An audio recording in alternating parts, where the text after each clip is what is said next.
Peace world, it is your girl T. Alika, Tony Hickman, Alika. I go by a lot of names, and I'm adding another one that I'm not going to share because it's another identity. Anyway, how y'all doing? I am the author of Chemical Suicide, Death by Association, and a lot of other things. You can visit my website below. Hopefully I can put it on. I'm actually in the car, and I'm making a video for a couple of reasons. I recently ran into somebody, and they were looking at how I walked. And so what they said was I looked like something happened to my foot. It was my mother's neighbor. And so she said it looked like something happened to my foot. And I said, no, I had a stroke. And she said, well, I'm sorry to hear that, And I told her, I said, don't be sorry, I'm alive. So she was like, yeah, we do have to look at the grateful things. And I say all that to say, if I was in her shoes and I saw somebody and I found out that they had a stroke, I think my reaction would probably be the same way. And this is coming from somebody that wasn't born with a disability, but I currently have one now. And I just really understand now how I guess people who do have most of their functions can actually make people with disabilities feel. Because they always want to fix you or, tell you eat this way or do this and then this will change. But you have to come from the inside of that person. And trust me, they run through so many people that tell them so many different things. And not that it's not possible, but you have to understand the frustration that comes from inside of that person, knowing that everybody wants to fix them instead of accept them for who they are.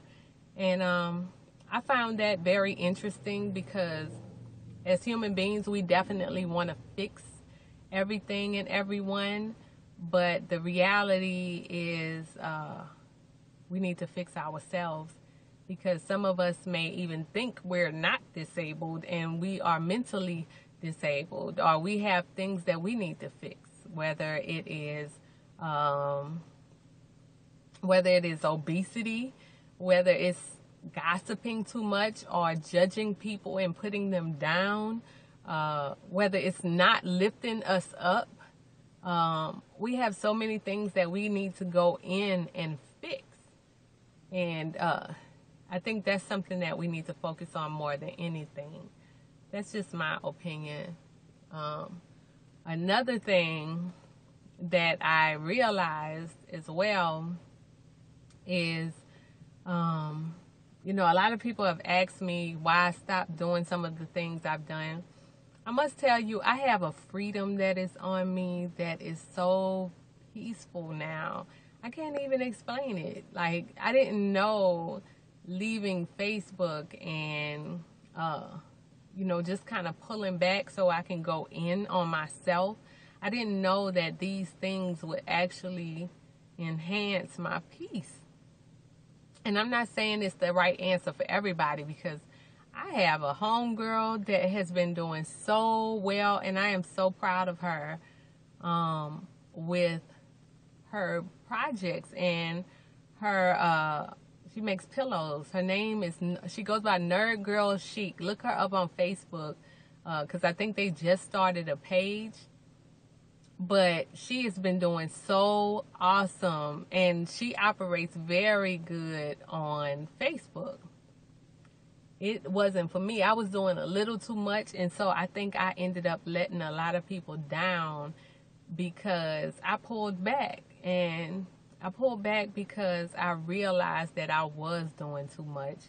And, you find that when you're up and you're doing stuff that helps people and promotes other people and all of that, then they love you.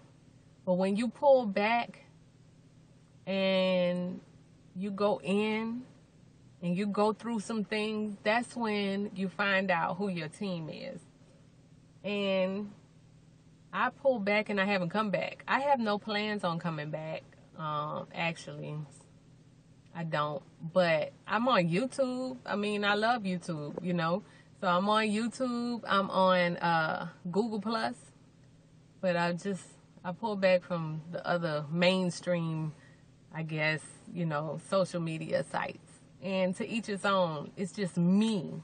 I have issues. So in the process, I say live and let live. And I was going into something when I was explaining that, because I was saying that, you know, how people have judged me because I pulled back from so many things.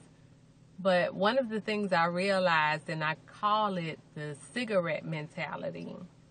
And the cigarette mentality is when you tell somebody to do something. If you tell somebody to stop smoking a cigarette and then they decide to still continue smoking, that's on them. I can't make you stop smoking. Just like you can't make me stop doing stuff. Only until I go in myself and decide to do something for myself, that is when the change happens. And that's what we all have to do as a people, as a group on this earth. We all have to go in and fix ourselves. And I think that's something that we need to recognize. So on that note, I call that the cigarette mentality, because people stop what they want to stop when they stop.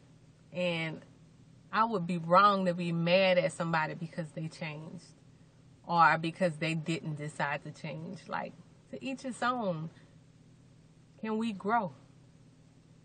Can we grow? So anyway, short and brief. Well, it ain't brief because it's 7 minutes still, but it's better than I usually do, right? As you can see in the background, it is a bright, sunny day in Texas, and I'm loving it. So I'm going to enjoy the rest of the day. I hope you are, and I look forward to coming back in the video too. Coming back and seeing you in the video. I miss y'all. Anyway, subscribe, hit the subscribe button, and stay tuned. Stay tuned. Peace.